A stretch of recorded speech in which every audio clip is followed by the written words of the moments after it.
Hey, want to come over and visit for a bit? I've got friend vibes and auntie vibes on offer, whichever you feel supports you better. I've also got Oreos and milk. If you want to get your own snack ready, get comfy, and then join me in the video. Hi, thank you so much for coming to visit with me. I super appreciate having you here. I um I really miss being able to invite people over for a cup of coffee or for an afternoon snack or tea, something casual, like after school or before school's out if you're a mom and you got to pick up kids. If you're after work, a Saturday arvo. That came out weird. Arvo is afternoon in Australian. I mean, not in Australian, that's like the short for afternoon, Arvo. And I typically tend to think a lot about Australian stuff when I'm thinking about going over to someone's place for like a cup of tea or a coffee, or inviting someone over to mine for like a cup of tea or a coffee, because it's such an Australian culture thing. So backing it up, I lived in Australia my entire adult life. So I was there for like 15 years. And now I've moved back to the US. And even though I've completely readjusted, my accent is like 100% American now. I say everything American. Occasionally, little Australian things will slip out. And I'll always talk about the culture because I miss it, because it's essentially became my culture for a really long time. Because I was a kid in the US, adult in Australia, and then all of a sudden back to the US as an adult. Completely different experience and culture shock and change. But anyway, my name is Heather for anyone who doesn't know me. But I would like to make this a one-on-one as much as possible, and to make you feel like my attention is 100% on you, that I care about you, and that I'm super happy you're visiting with me, and that I'm wanting to give you basically, this may sound a little forward, but love and friendship, maybe auntie vibes, because I've been around the sun a couple times already, enough to be like vague and evasive about how many times. So yeah, thank you for being here.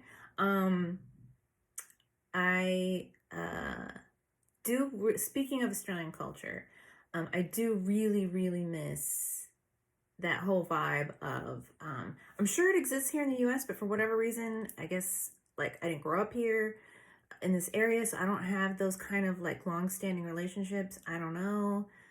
Maybe that's why I don't experience it here. But over there, it just seemed to be such a, even with somebody that you just met, you invite them over for a cup of tea or a cup of coffee, afternoon snack, some biscuits or cookies, some bickies and tea, and, just something, whatever's in the cupboard, real basic, real easy. Sometimes you get fancy if you want, but pretty much just whatever's in the cupboard. And there was always, at least where I lived, there was two kinds of people. There was people who had instant coffee, like the Nescafe, and it's like a spoon, and you just like, with hot water, milk, and you just make a Nescafe. Or because coffee culture is so massive in Australia, I'm gonna have to talk about it one day. But I think I'll have to do it on a video where I'm actually having coffee. Otherwise, it's gonna feel like wrong. Maybe I'll talk about it today. We'll see. So anyway, or they'll have an espresso machine. And I do mean the late, like Nespresso, because it makes really good lattes and cappuccinos, and it frosts the milk for you, but you don't have to really be a barista for it to come out right. So everybody always has one of those too. And then every blue moon, again, this is where I lived, might differ from area to area.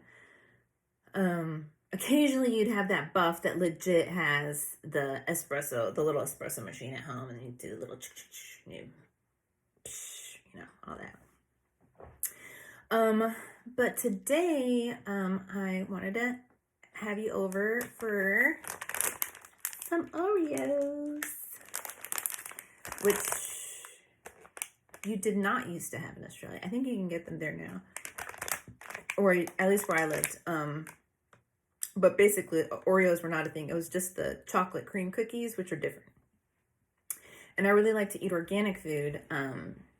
And you can get those sandwich chocolate cream cookies everywhere, but you can't always get you cannot get organic Oreos. for some freaking reason. And anyway, the closest thing I found is these. And oh, by the way, they're so good. I legit love them more than regular Oreos. But these, and you can see it's backwards, so you can't read it because it's like a mirror. But it says made with organic flour and organic sugar. And that's super important for two reasons. I'm gonna definitely put on my auntie hat here. I'm gonna be like your aunt or your tia that talks about something. You're just like, okay, whatever, mom. The reason I really, especially here in the US, I think if I was in Australia, I wouldn't be that worried about. Oh, one moment. Normally I would keep my phone off or on airplane mode during something like this, but my partner's mom went to the ER last night and had surgery, so I just need to check this update real quick if that's all right. I definitely want to stick to the whole thanks, I can't do two things at once. The whole unedited thing. So if you didn't read the description underneath this video, which I'm going to put after the fact, this is completely unedited and unscripted. So I did not sit down at all and plan whatsoever what I'm going to waffle on about, other than what I was going to eat and have on hand, which is Oreos and some milk, which I hope you are able to get yourself some for this video. If you have not prepared a snack, literally press pause, go get a snack, then come back, because this is meant to be like us hanging out together, enjoying something. Turn off the TV, you're visiting with me. I really wish I could actually provide these for you, but this is gonna have to do for today, since we're long distance, kind of. So anyway, in the US in particular, I don't think it's this bad anywhere else in the world, but anything that has flour in it, literally anything, tests extremely high all the time in glyphosate, if I'm saying it right. And glyphosate is the active main ingredient in Roundup. And Roundup, we already know, causes all kinds of things. It's public knowledge. I'm not saying anything nobody doesn't know.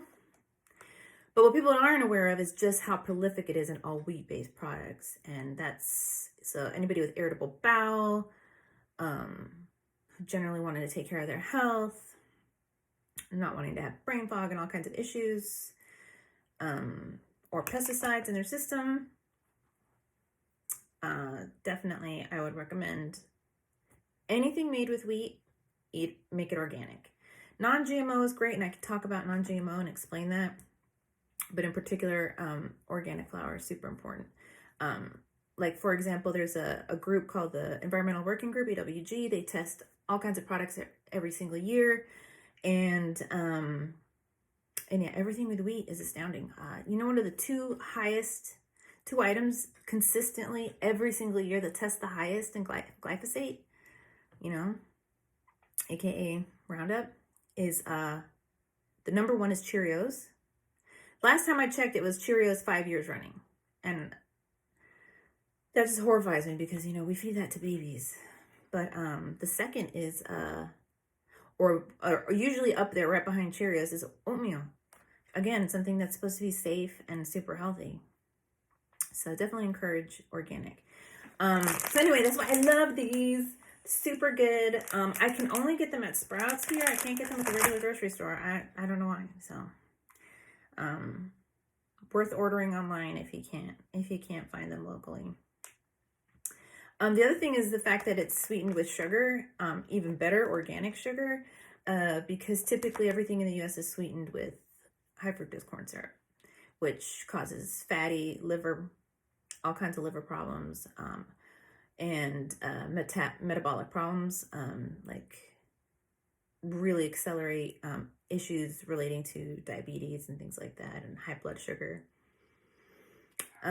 But surprisingly, what most people don't know is, oh, by the way, it's a bit of background. I worked for a few years with a naturopathic doctor and just got really educated in a lot of this stuff. And she also had a store in conjunction, like a little mini grocery store in conjunction with her practice.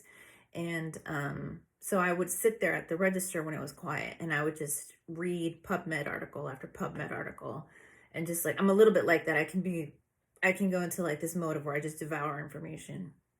Like, I don't know if you've seen the movie Short Circuit from the 80s with Johnny Five. Like, Johnny Five is alive. He's this little robot. There's this scene where he goes, input, input, where he gets first turned on, and he's like reading through all these books and material, just like super fast.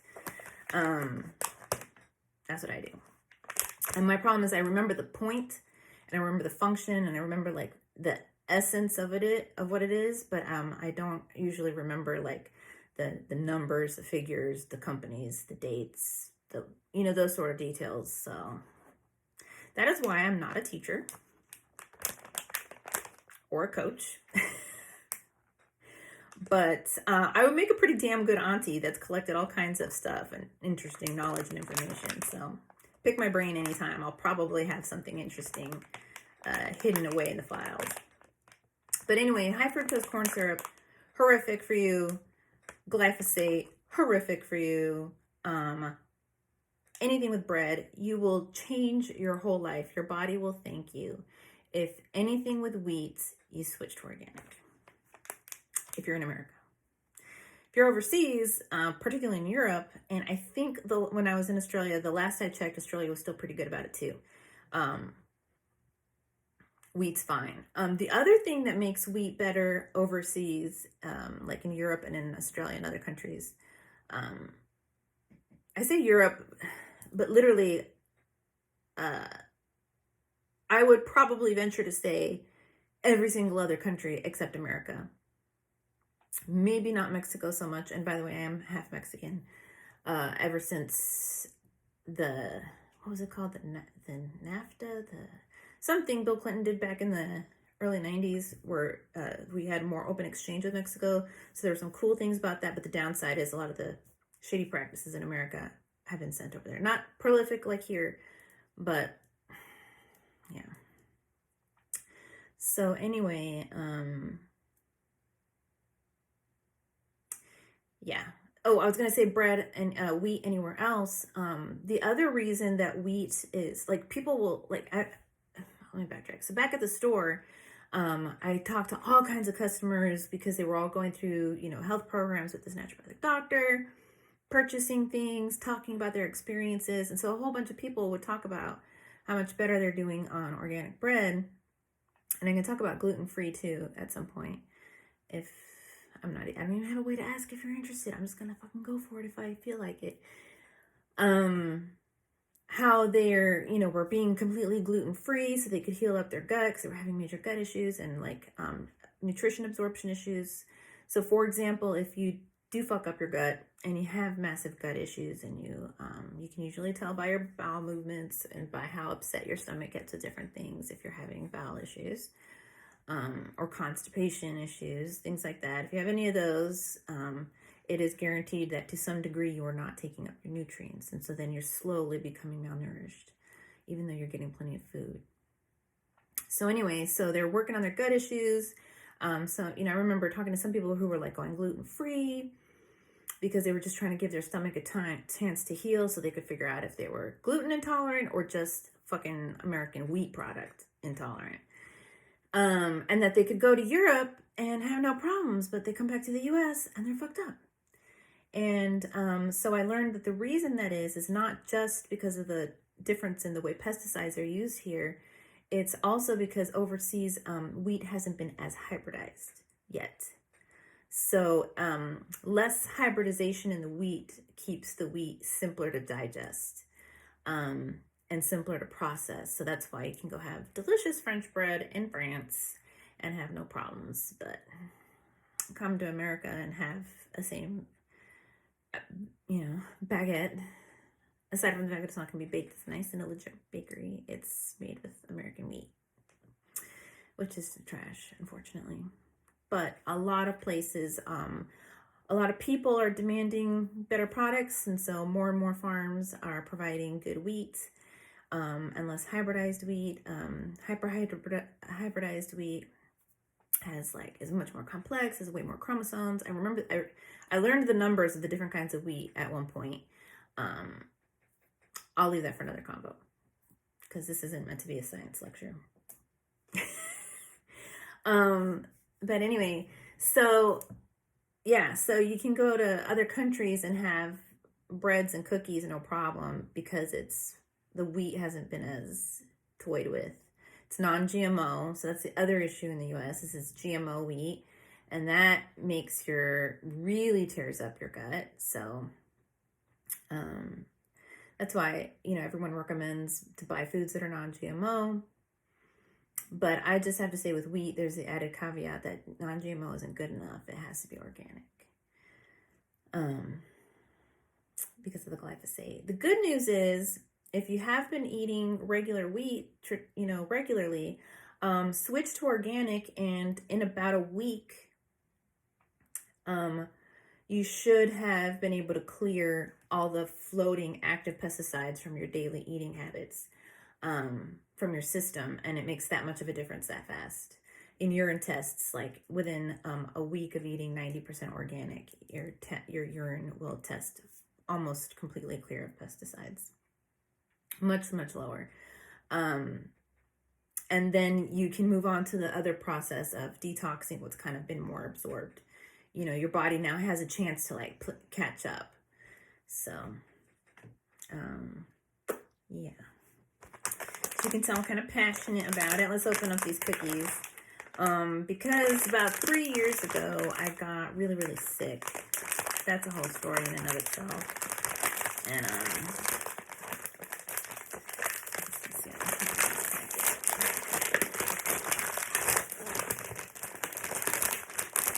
I got really, really sick, and I had to figure out what the hell was going on and how to get better.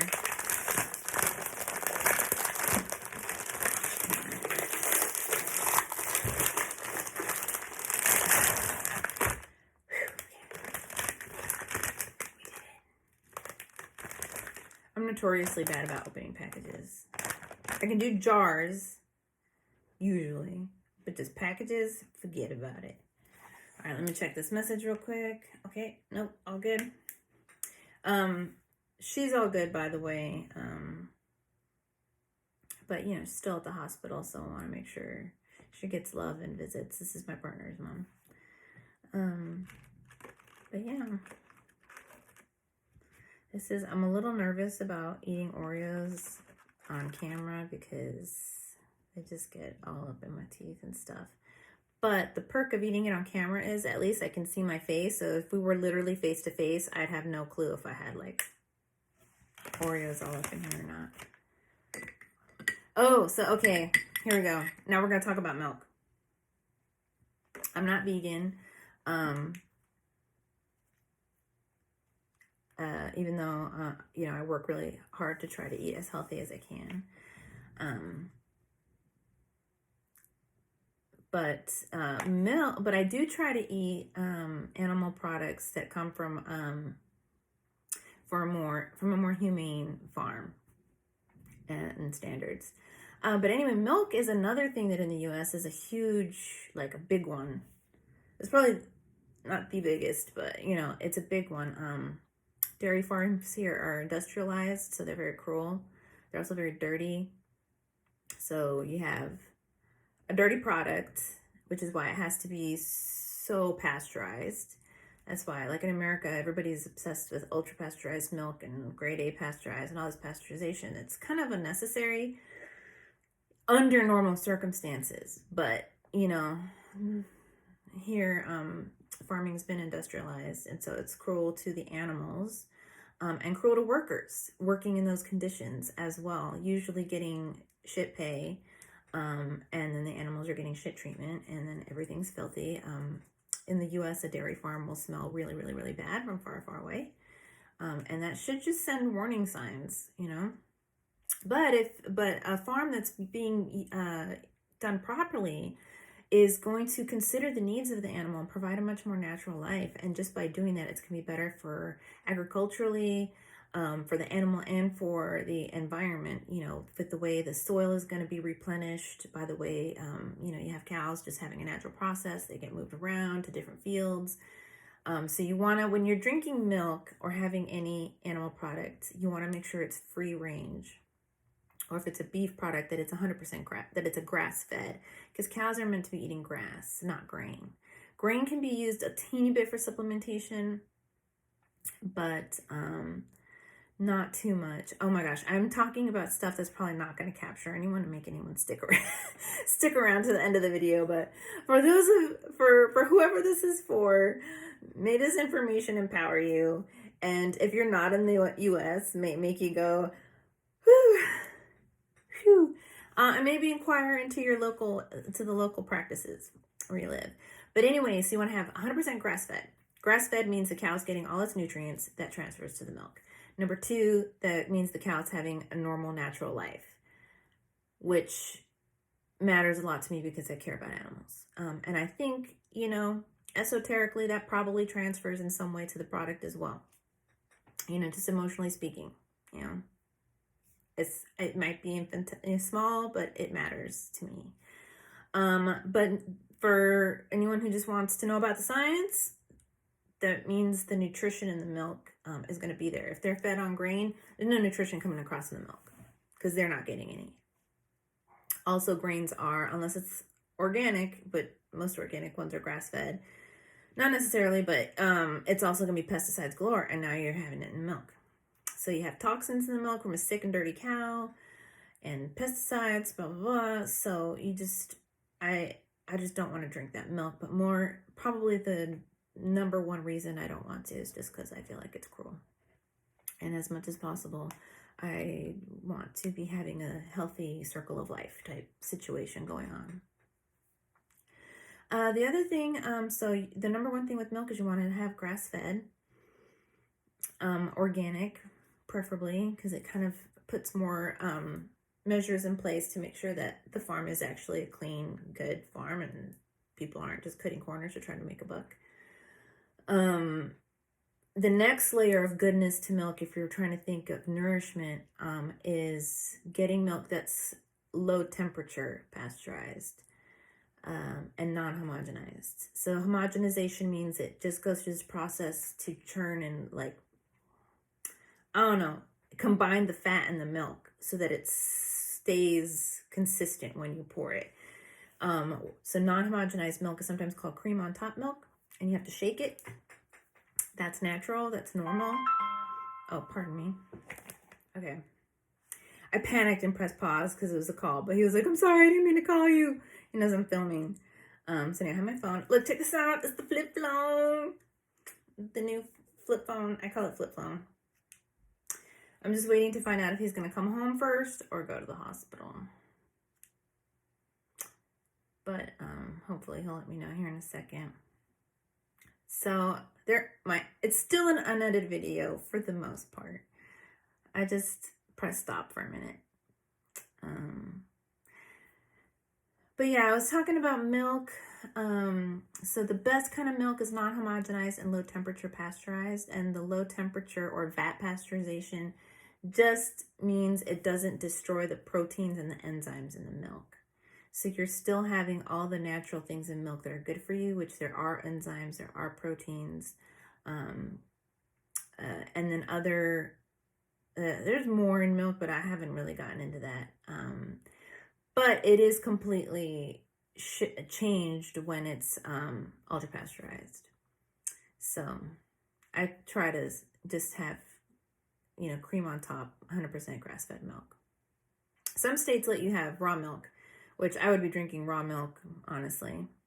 Because if it's coming from an 100% grass-fed farm, healthy farm, it's fine. But this is perfectly good, too, when you have it low temp pasteurized. So, yeah, there's your boring combo. So even before I got into health stuff, because of the cruelty nature of things, I was already a long time ago sticking to pastured chicken, grass-fed beef, and grass-fed milk with cream on top. Because in Australia, it was much better laws about animal cruelty there, but there's still some areas of beef is great, best beef you can get. It's all pasture raised. Chicken, not so much. You had to really make sure it was free range, organic. Chicken to make sure it was going to be cruelty free chicken. What a world. So I have this trick for speaking of what a world, honestly, I really think that if all of us are making decisions that are good for us and like good for our body or good for the animal, we're making decisions that are inevitably good for the animal, good for the environment, because you know, safe practice farming that's good for the animal is actually good for the earth as well. And it can be done in such a way that it's actually replenishing the soil, which is a major issue. And it's not going to be causing, gases or anything. In fact, I forget the term. It's like net zero gas, or even like the opposite, where it's replenishing the air when it's being done properly. But see, this is why I'm not a teacher or a coach, because like this is where I start to forget all the details. I just get eat healthy, eat cruelty free. This is how you do it. Generally speaking.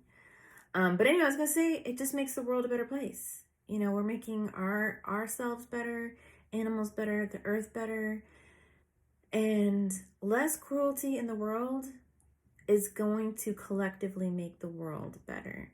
And I know people can feel really discouraged right now. I know, because I've had pockets of it and I see it online, but there's no reason that we can't really have faith and believe that we can literally change the world one person at a time and through all our small decisions. And I know that it takes money, at least in the US, to be able to live like this. But what I did, because when I first moved here, is a long story of, anyway, I was in not a good situation and I didn't have very much money, like at all. So I genuinely could not afford to eat well. And it made me really sad that I couldn't get grass-fed milk anymore that was, cruelty free.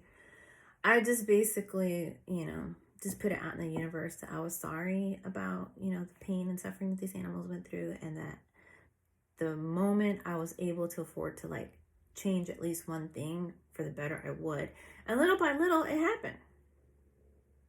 So I'm going to show you this trick. I don't know if anyone else is an Oreo aficionado like me, but if you take the Oreo and instead of dunking it in like that, you slowly drop it in like this, it soaks up way faster. And I like mine to be like thoroughly soaked, where it like mushes into your mouth.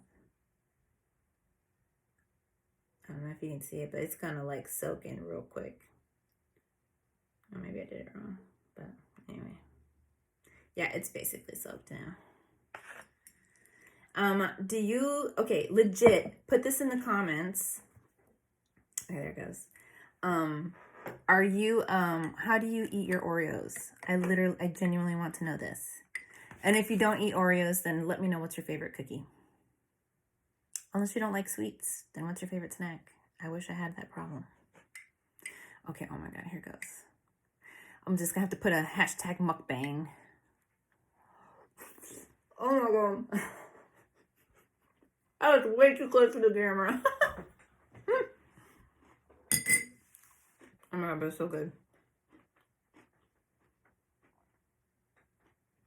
I freaking love Oreos.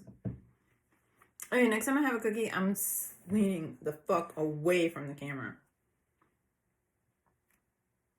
This is not like being in person at all. But you know what? The reason it's not just because I love Oreos, but the reason I wanted to have Oreos with you specifically is I have this. Let's see, look at that. Also, I'm uncontrollable with Oreos. Like, I will just keep eating and eating and eating and eating them. So what I do now is I allot myself my full allotment of milk, and I'm like, that's it. Once the milk is done, I'm done. Milk's in the fridge. I don't have it with me. I used to have the milk with me because I would just keep going and going and going. But, gotta manage the budget. And all good things in moderation. some health advocates would probably be like, oh my God, you shouldn't be having any processed food whatsoever. And I'm like, dude, it's an Oreo. You gotta have Oreos in your life sometimes. Maybe not every night, and maybe not like eating the whole packet in one go like I used to. But oh yeah, so I was gonna say is I have this really wonderful memory with my great grandma. Yeah, great grandma. I was like, dude, was she my great great grandma? I'm like, no, it's my great grandma. On my dad's side.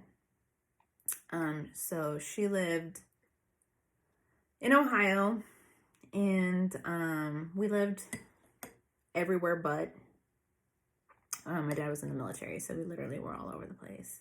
So I didn't get to see her very often. Let's see, there we go. I almost went to the camera again. I wonder if I can do a half bite. Oh dear God. Oh!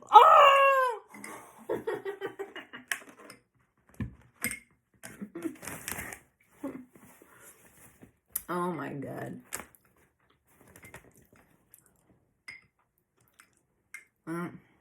Fuck it.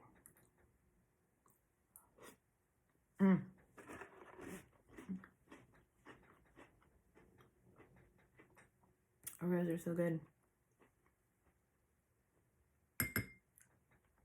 Unless you have another favorite cookie. In which case, God bless that cookie. Or Bicky, if you're in Australia or the UK. So anyway, I didn't get to see her very much, and she always used to mail beautiful letters and packages. But one time we got to visit and go to her house when I was in my teens, early teens, something like that. And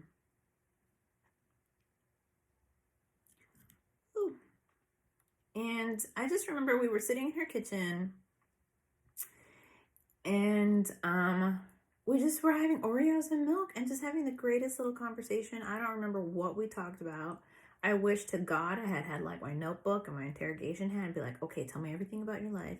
Tell me everything you experienced. What were the 30s like? What were the 40s like? What were the 50s like? Because she was born in the early 30s, I think. Late 20s, early 30s.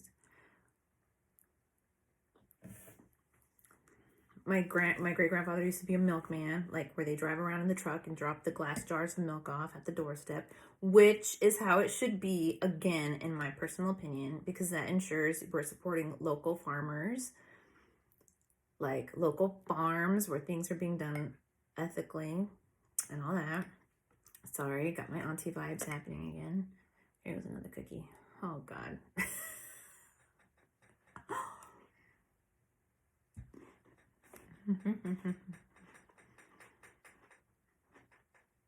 That was better. I should have practiced this first, but then it wouldn't have been real.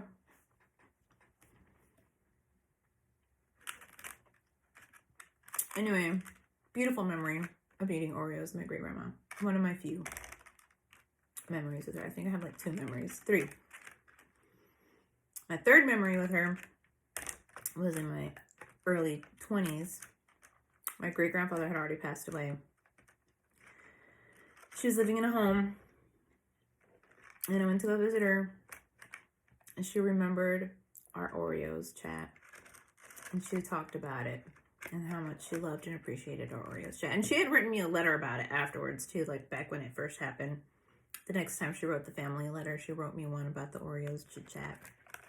And then so years later, as a young adult in my 20s, visiting her, she remembered it. So a small little thing like eating Oreos and milk can still have great significance. And I hope that we're able to achieve some kind of significance today together.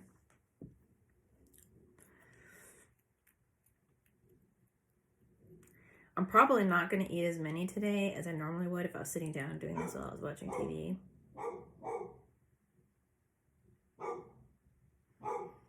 I'm not going to yell at my dog to be quiet because I'll just be yelling into the camera.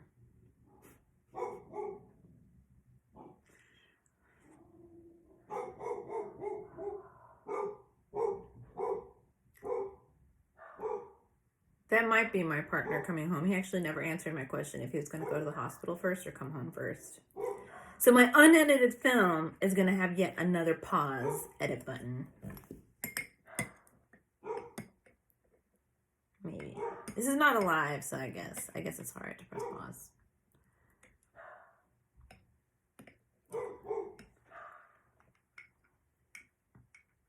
Oh my god.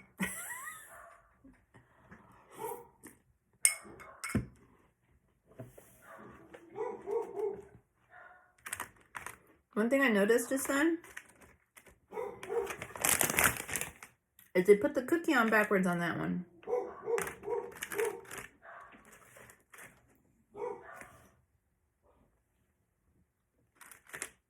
But I don't know that they've done it anywhere else. Nope, none of the other cookies are like that. You know, where the print on the outside of the cookie was on the inside, and it was just flat and smooth on the outside. I would genuinely like to know what your name is.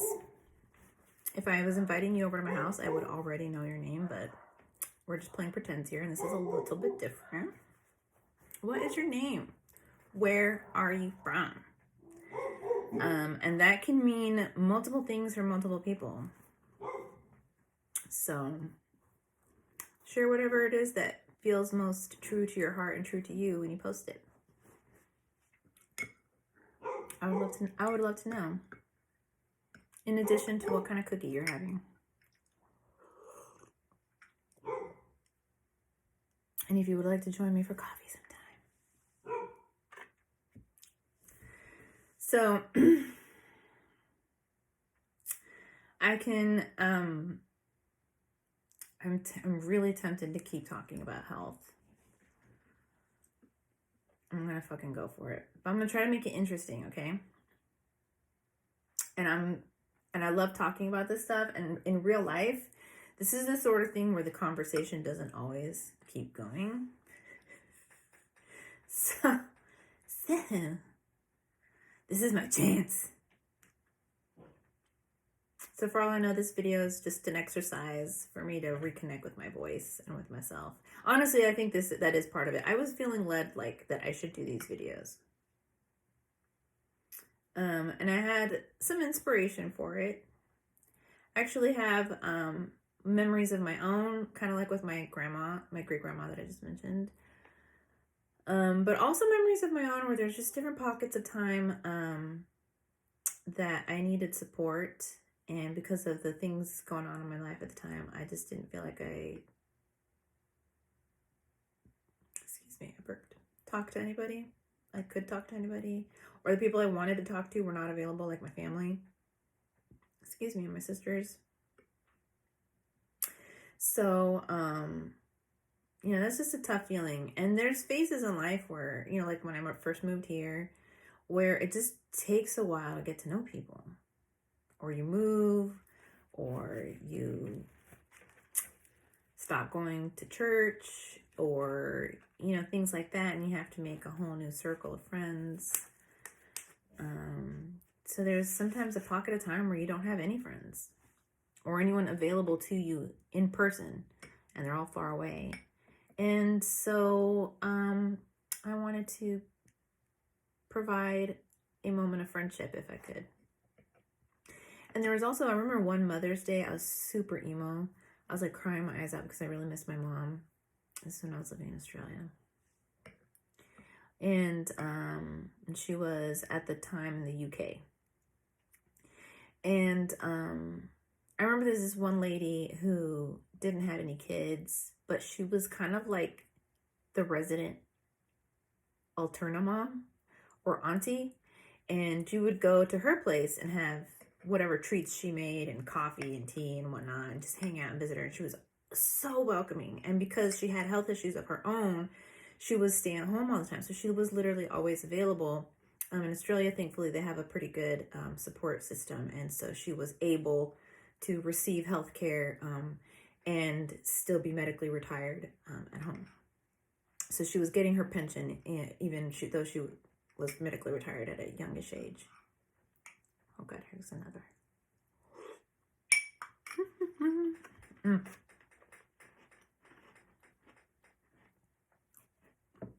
I just love the mush.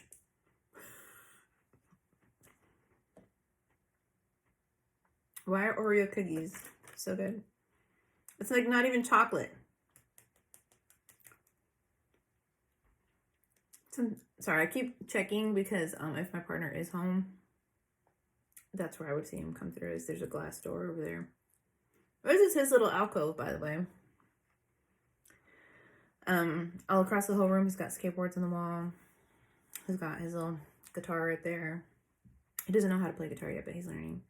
That right there is mine. That is the sword from the Thundercats, the Sword of Omens. Because I fucking love the Thundercats. The OG and the second rendition, this new rendition where they look like bubble cartoons, I'm just like, nah. That's that noise. You lost the whole point of the Thundercats at that point. So anyway, back to auntie vibes of this other lady.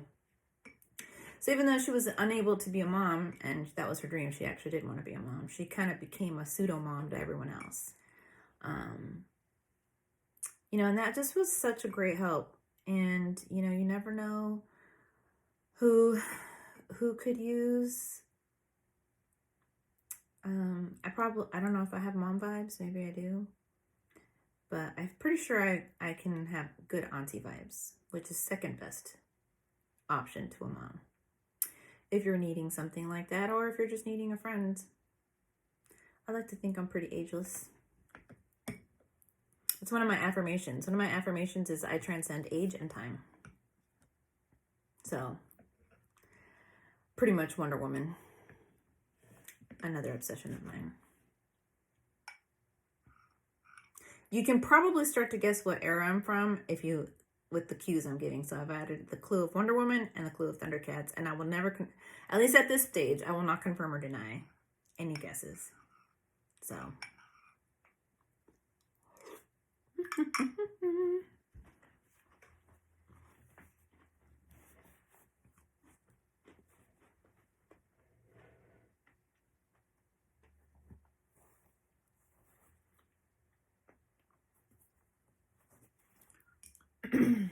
That was just really good. Sorry, I have to savor that for a second.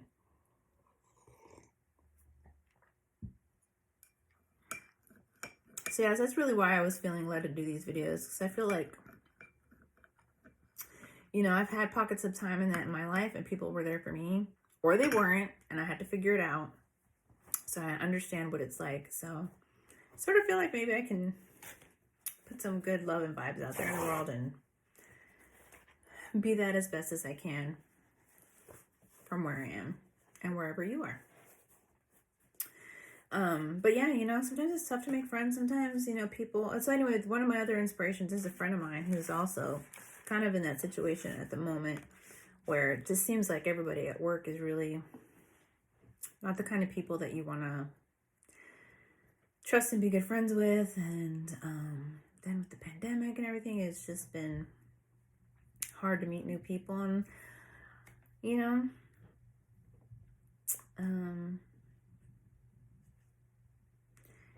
yeah, it's just not always super easy. So hopefully I can fill the gap a little bit. That was really a lot of my inspiration. And the other inspiration was you know, just because of the way the last number of years have been, I kind of really lost, I feel like, connection with myself. Excuse me, I don't know why I got the burps in a lot of ways. And I'm probably gulping air whenever I have these Oreos because, like, I'm doing it differently on camera or something. But I lost my train of thought. I'll blame the sugar. It's not the sugar. This is what I'm like all the time. Getting better, though. Oh, no. I still lost it, and I can't really rewind. Maybe I'll come back to it.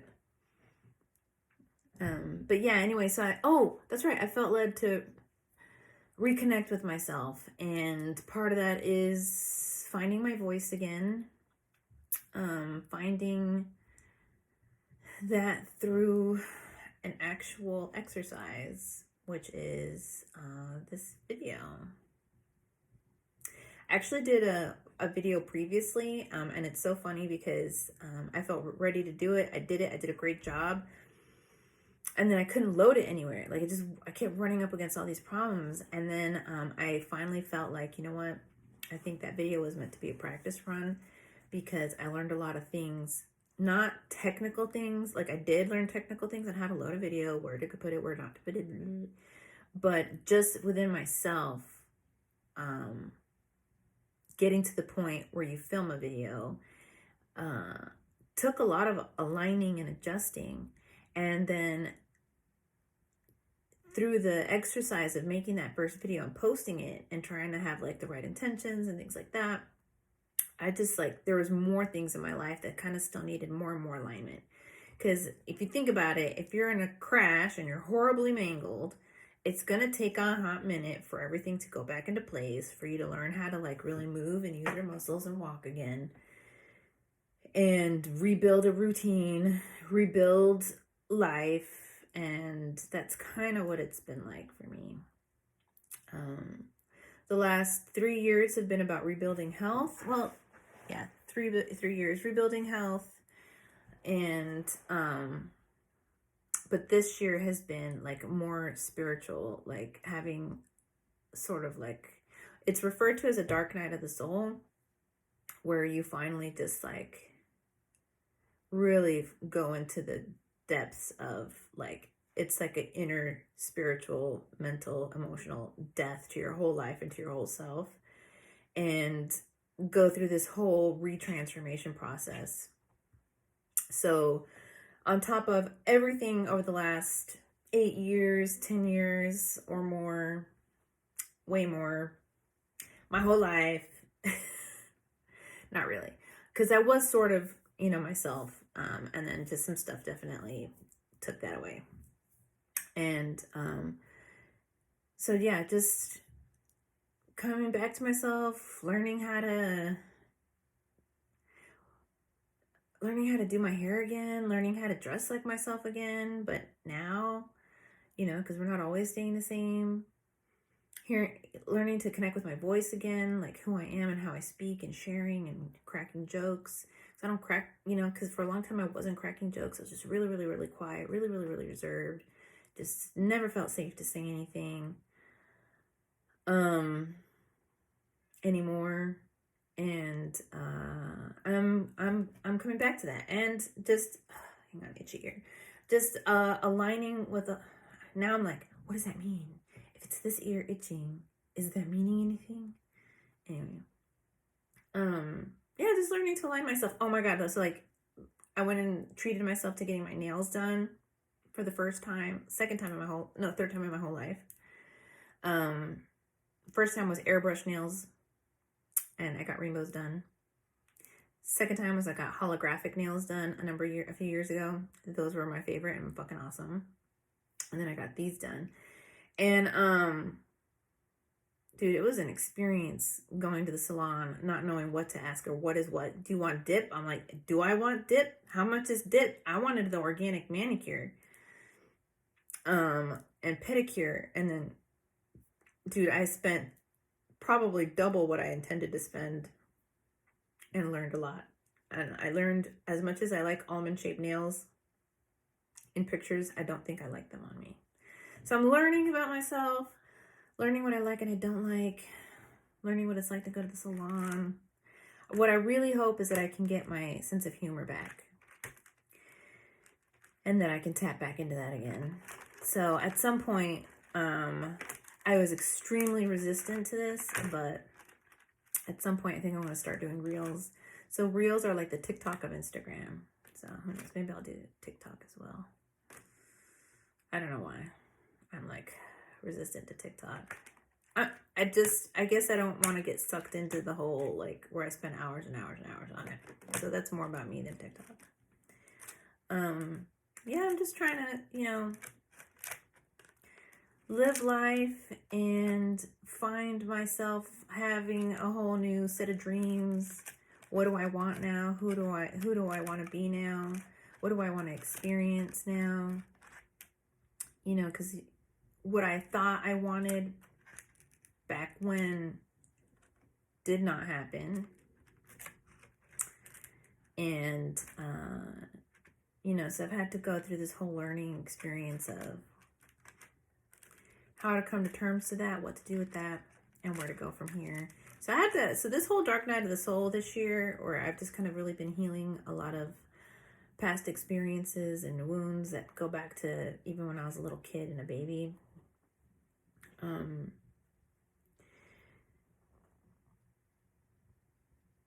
So I guess I was healing my body for 2 years and then working on healing myself internally this year. And that's just brought other new body things to work on, because I feel like our emotions and our body are connected. I don't feel like, I know they are. So, but yeah, that's what this video is largely. It's about me and it's about you. So I hope it can be a symbiotic scenario. I don't know how long I'll be doing these videos, but I certainly intend to do them for a while and provide this opportunity for us.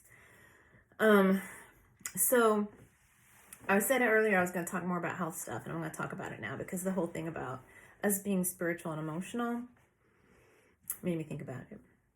So literally, I can't even tell you how much I learned during these 2 years at that health practice. Cannot recommend the holistic approach enough. Because I had mystery issues that, people are just like, well, literally one doctor was like, eat more tuna. Your inflammation markers or your health. No, not even. It's just, I know that now. I know inflammation markers now, and I know about omega-3s now. So I'm actually inferring lots of information from my blood work now. But basically he was like, your good cholesterol is low. Eat more tuna. That is the most useful information in the last, what year is this? 2020?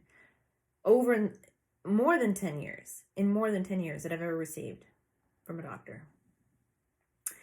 So I'm not trashing doctors at all, by the way. I'm just saying sometimes you need to see a specialist. Just like a doctor and a GP knows the general practice, like general issues and just general medications, and that's it. That's why you go see a personal physician. And then they're meant to refer you to specialists. But it is not yet common practice to consider a naturopathic doctor a specialist in their own right, because they specialize in the whole body approach and what's going on in your whole body and what is the true root underlying issue, so we can correct what's causing all the symptoms. And you need to work in tandem with the doctor because they're good at diagnosing, and naturopathic doctors are also good at diagnosing. They do testing and panels and things like that. Another set of doctors that are really great to visit with are called integrative doctors or functional medicine doctors. And what that is that is a doctor, like Western medicine doctor, like medicinal pharmaceutical doctor, who's gone and educated themselves in the whole body health. So that's what holistic means. Holistic means whole body. So instead of separating everything, they consider everything as impacting one another. That's what traditional Chinese medicine does. That's what Ayurvedic medicine does. Ayurvedic being from South Asia. Obviously, traditional Chinese medicine being from China. Other Asian countries have their versions of it. And there's a lot of similarities. So even indigenous cultures did. The problem with indigenous cultures is we've been colonized so much that there's been a lot of breakdown with the passing on of knowledge and making it prolific. So there are still those that hold that knowledge. It's just right now it's reconnecting and having that knowledge being more widespread again. So like in Mexico, there's a lot of herbal medicine doctors, shamans, medicine men, whatever you want to call it in English, who are familiar with all the Mexican herbs and their usages. So they exist, and same with so that's Mesoamerican but also in North American, Native American, Indigenous. I imagine probably same with the Australian Indigenous. I'm more familiar with other aspects of their culture, though, than understanding their knowledge of traditional medicines. So anyway, so holistic means they consider all the things going on in the body as a whole to correct, not just suppress a symptom, but to go deep and figure out exactly what's going on, how to fix it. So it's really great to consider these other kinds of doctors as specialists in their own right. So if you had a throat issue, you would go to an ear, nose, and throat doctor. I would also say, add to that the holistic practitioner who can also help diagnose what's led to your throat problem, so that they work together. And pharmaceutical doctors know how to prescribe pharmaceutical medicines, and the others know how to prescribe other modes of healing. And it's not just herbal or vitamins and minerals in the right ratios. It's there's like a whole wealth of knowledge. And so typically a good naturopathic doctor will work in tandem with like a GP. That's if you have a good GP, general practitioner, family physician. And they'll work together. So I really encourage, if you're ever dealing with anything, to explore additional specialists to really get the benefit. The way I like to think about it is not only seeing these specialists, but also thinking of your healing and your health as like a honeycomb. So if you think like a bee honeycomb with all the different little sides, so to have wholeness as a person and wellness, you need to approach your healing from all these different aspects. So, and holistic practitioners are ones who will help you with the physical. And then you also want to be working on the spiritual side of things, because there is an esoteric, intangible, spiritual aspect to our being into the universe. Whether you want to call it molecular energy. I'm not as versed in all of those terminologies, but whatever way you want to look at it, there is this invisible something that is a part of our living existence and our well-being. And so we do need to have a spiritual approach. So I really recommend exploring that. I don't recommend religions, just because those are usually very restricted. But if you are one who has a religious practice, then use that. And then you have therapeutic things that you can do for your physical. So there's the internal physical, where it's the herbs, the vitamins, the minerals, the nourishment, the nutrition that balances your thyroid, that balances your cardiovascular, that balances your bones. It literally does so much for your whole body internally. There's also the external physical as well, which is stretching, exercise, and I'll give you something useful that you can use actually before I close out this video. That is on the physical support side.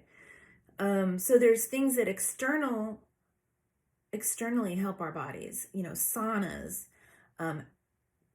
They activate heat shock proteins that this is where I would encourage you to go find other people who can explain all of this, because I devour all the information. So it's all here, and I'm like, oh my God, y'all, if you knew. I might break down some of it in the future, who knows. But, there's therapeutic things that you can do externally, and then there's energetic things you can do, which maybe that ties into the spiritual for you. I don't know. There's energetic things you can do, like having someone help do chakra balancing.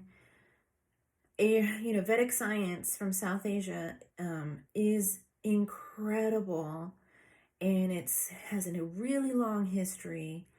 And those that use it are really do benefit from it. So I don't just mean yoga. but yoga is part of it. But also, having someone who is an energy practitioner help you with balancing your chakras, providing some form of spiritual or energetic support, Reiki. There's PEMF. I forget what it stands, but it's like often referred to as like cold laser therapy that boosts your energy, things that help charge and boost you up. I'll have to break this down because this is probably, I don't know how helpful this is. Anyway, the point is, and then there's emotional and mental. We're all talking about mental health, but all these other aspects play into mental health. And so does emotional health. So that's why it's so important to see a therapist. If you've had, things, most of us have experienced trauma in our lives. It doesn't mean that you didn't have to have some massive crazy event happen. All that has to have happened is for your body to have been shocked by it. And that shock is absorbed and stored in the mind and in the body. And you need to rewire your mind and allow that shock to leave and exit your body so that you're not constantly being re-triggered and constantly sick from trapped stored energy from this shock in your body. And I also think therapists are great because sometimes you can't see the forest for the trees. I like to think of it as like from Lord of the Rings and The Hobbit, when they were in that forest that had that murky magic that made them sleepy, and there wasn't enough air for them to stay fresh and to stay awake, and it was like, don't deviate from the path or you'll get lost. Of course, they fucking deviated and got lost and started passing the fuck out. Well, Bilbo, whoever it was, managed to climb to the top of that one tree to try to see where they were. And from the top of the tree, not only did he get a good vantage point, but he actually got blasts of fresh air, and it cleared out the fog brain and the sleepiness that was magically, getting infused into their bodies in the forest. And I feel like sometimes seeing a therapist is like that. It's like you've got this tangled up ball of yarn in your brain. I like to picture red yarn all tangled up. And a therapist helps to start pull the strings enough for you that you can finally keep working on it yourself. But at first, sometimes it's just like it's too much and you just need someone to support you and help you through it. And it's just like being at the top of the trees. Once Bilbo had a new fresh vantage point, he came back down and he knew where to go. And he's like, okay, this is what we're doing. And it's like that. Same with seeing someone who does like energy practice. It's like getting that blast of fresh air.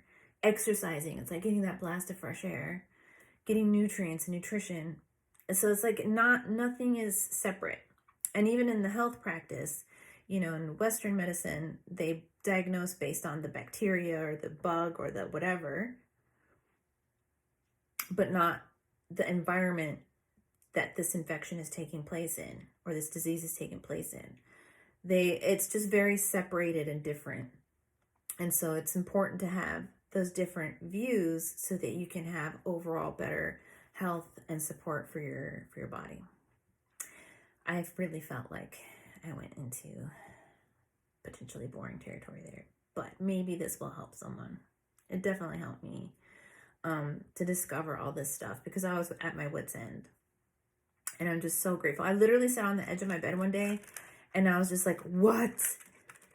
Literally, I was exasperated. I was like, what do I do? I literally asked the universe, I was like, please, God, give me some sort of guidance. Like, what do I do? I was at this point where I was like, where do I go?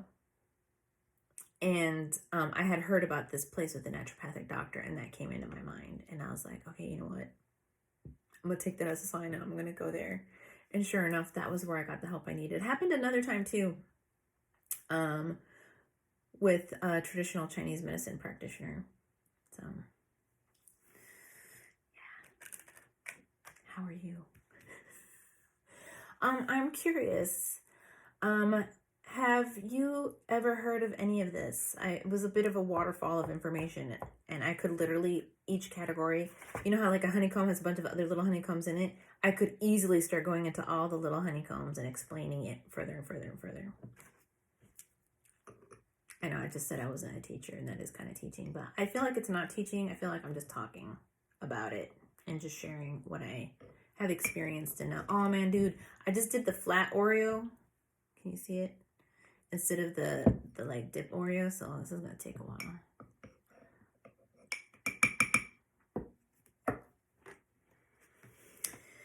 But yeah, I feel like I should ask you questions and get to know you better. But like I said, this is unscripted and unplanned, so I did not prep any questions. I genuinely hope, though, that if anything comes to mind, that if we were talking in person, you would have liked to have said in person in response to anything I'm saying, please put it in the comments. I would love to check it out and respond. Genuinely. For anyone who has like fear of speaking in public or doesn't feel comfortable doing that, I'm gonna have to figure out some other option. Use a fake account with a fake name. There. Do that. I think eventually, I think it would be fun to do like a live stream and do like Q&As and some other stuff, but we'll see. We'll see if I make friends doing this or not. Again, it's because I would like to enjoy the mutual element of catching up and chatting and hanging out. Oh my god, here goes another Oreo. Let's see if this actually soaked up all the way.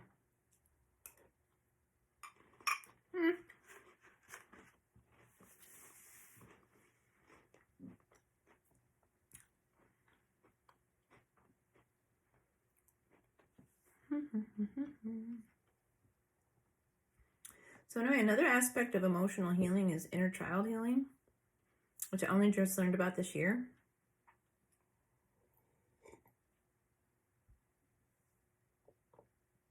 It's where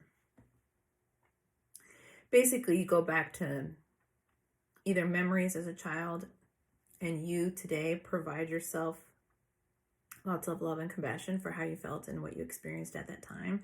So you literally like pretend that you're talking to yourself then, and you allow yourself to feel whatever you felt and show nothing but love and compassion to yourself for those feelings, and then actually speak to little you and say to little you what little you needed to hear back then, and like visualize yourself loving and hugging and kissing like little you and giving yourself that love that you needed.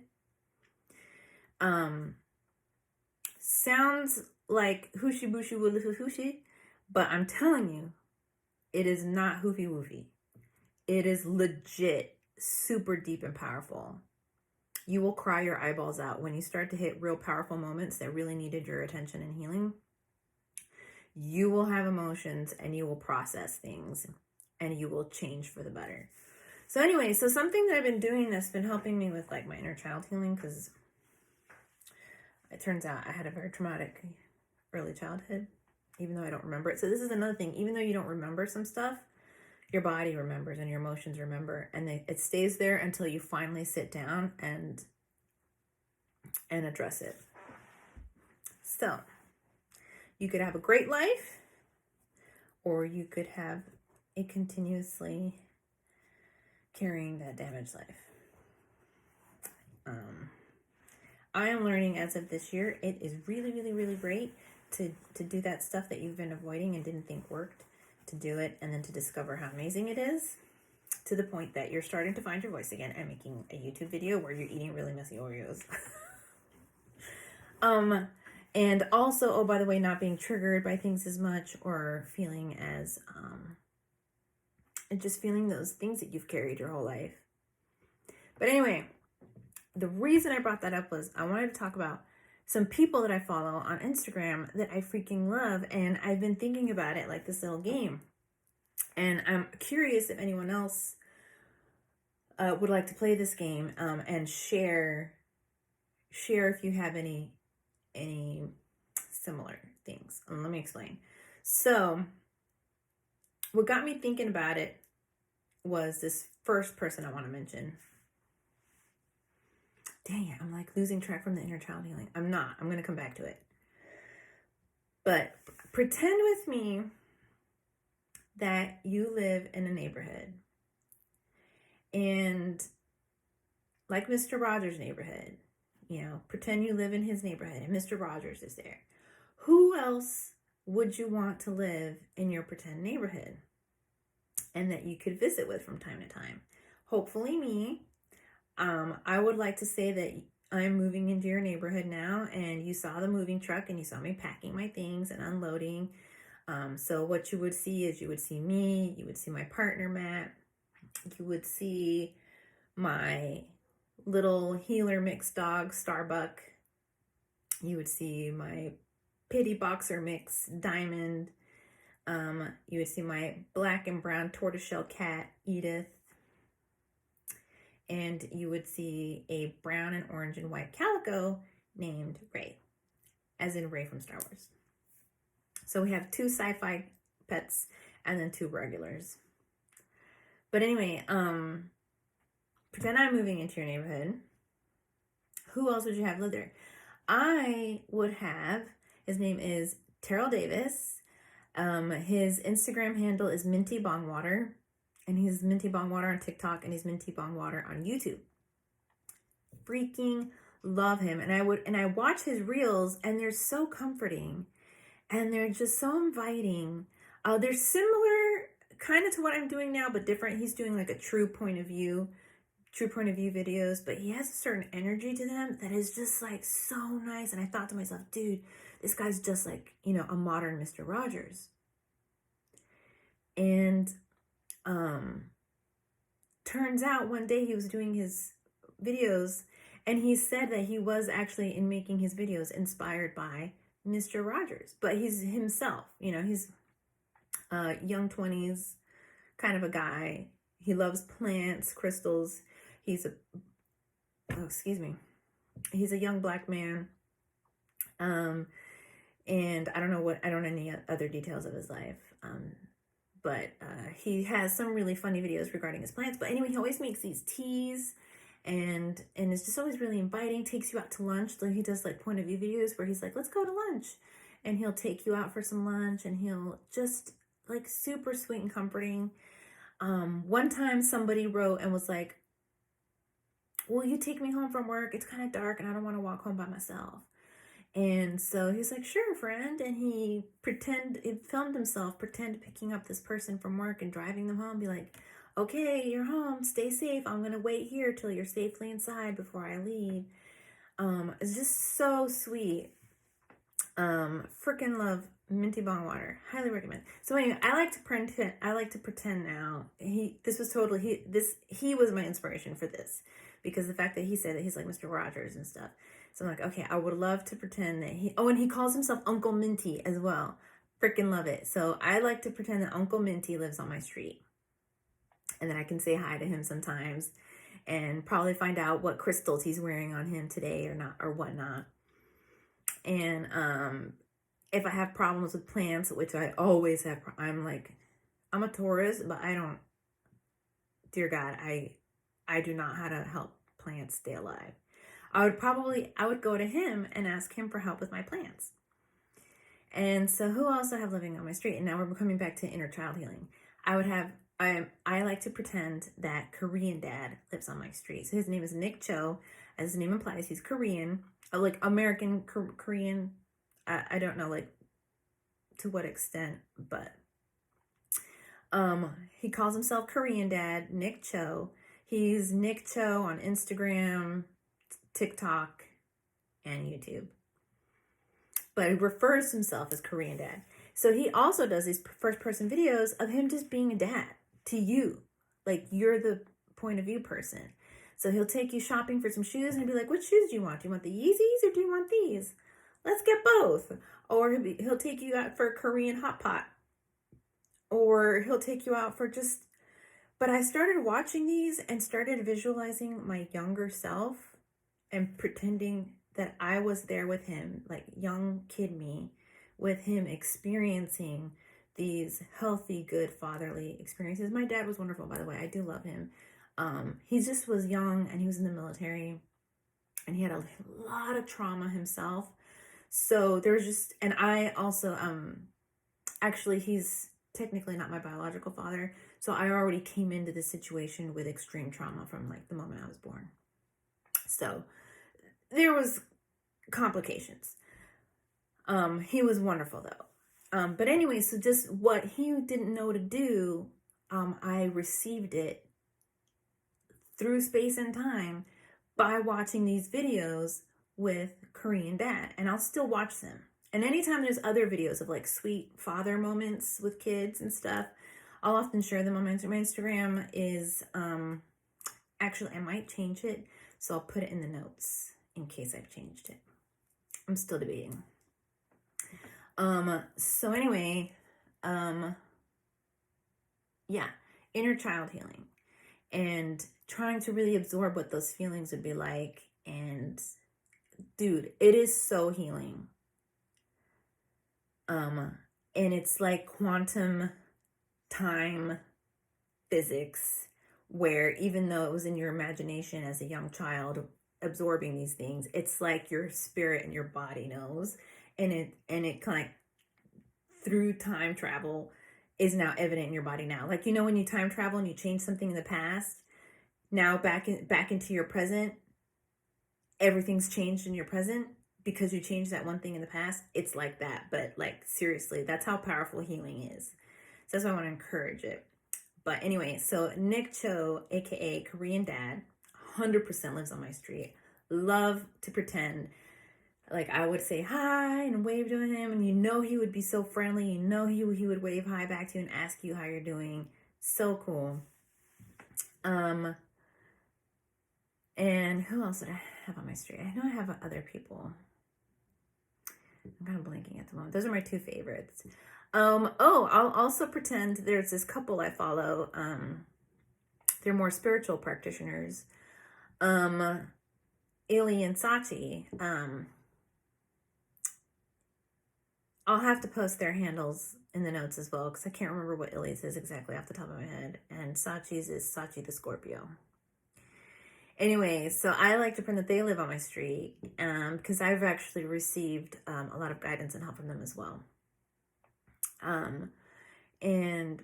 But more in a spiritual sense. So Ili is she also does energy healing and energy practices, you know, chakra balancing, things like that. And then Sachi does other spiritual counseling services. She's really got a good gift. I don't know how she would refer to herself, but in my imagination, when I see them living on my street, moving into my street, Sachi never shows her face on camera.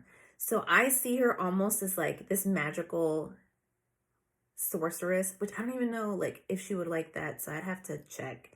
So what is she refer? A magical witch. There we go. Like I would see her as like a magical witch with like these like these cloaks with like a hood, where she's there kind of just like this like teacher of arts that you're not aware of, you know, astrology and things like that. And she's mysterious but like friendly, and she would, you know, I can just imagine the wave and stuff, but that for whatever reason the sunlight on the hood or something like would always block her face.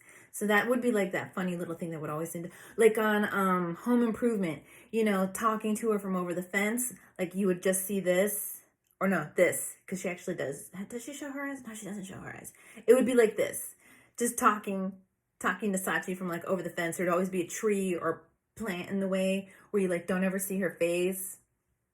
And then Ili is Ili, to me, I would see her at Ili, I would see them as a fairy. So like if you squinted and if the sunlight was just right, you would see that Ili has fairy wings and is actually a magical fairy, and that she's like a fairy godparent who would help you and provide support anytime you needed. But she would have, oh gosh, I'm so terrible. I'm so sorry. Ili, if you're watching, I'm sorry. Habits die hard, and I actually don't speak to Ili in real life. So I've actually, until this moment, never had the opportunity to practice pronouns. So I sincerely apologize. this is a good practice for me. Because I actually don't know anyone personally either that I need to practice pronouns with. It's always online, so it's always theoretical. And now I'm actually putting, rubber meets the road, and I've already tripped and fallen on my face. But that's okay. We're all learning. And we're all a work in progress. And Illy knows that I absolutely love them dearly. So anyway, Illy is like a magical godparent who would sprinkle some pixie dust, call the magical little fairies, and call other, wood gnomes and flower fairies and, all the ethereal magical creatures to come to your aid if you ever needed it. That's how I visualize them. So that would be Sachi and Illy. Absolutely love them. Recommend them. So as I was saying, spiritual practice, they would be someone to receive support and help from.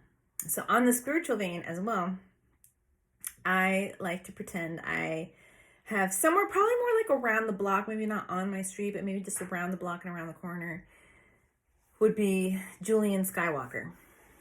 So he's a Vedic astrologer, more in the spiritual practice that I actually don't know the name of because he's never actually said. But I'm getting that it's along the lines of what is more like yoga, like yogi type of spiritual practice that comes from South Asia somewhere.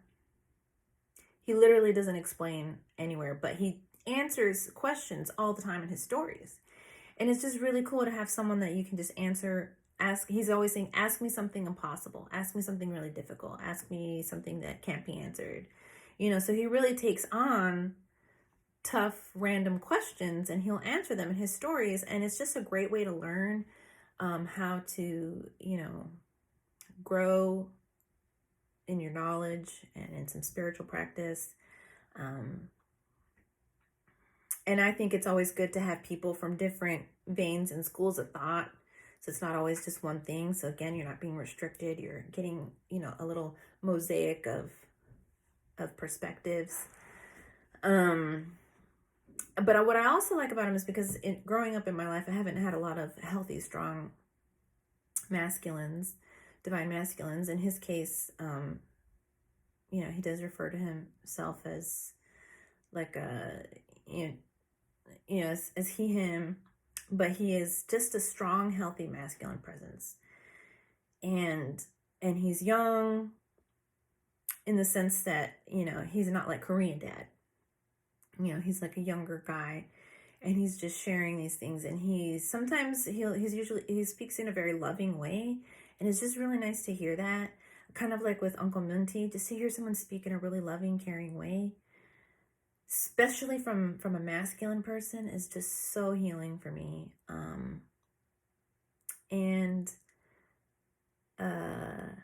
And sometimes he'll share something that he feels the need that it's a stronger, more firmer issue, and he'll speak with more firmness, but it's like a loving fatherliness, like it's like a protective firmness, not like a harsh, where if you've grown up with, because I grew up in a very religious environment, so there's a lot of harsh male masculine figures that are just really awful. So that's my growing up experience. So it's just really cool to have that. So I like to pretend that Julian Skywalker lives on my street, and also someone new for me that's just moved into the block is oh dude, we're at an hour. I need to cut this off. And I'm getting another alarm, so that's a double sign. You know what? I'm gonna stop there and we'll continue talking about the neighborhood on my next video.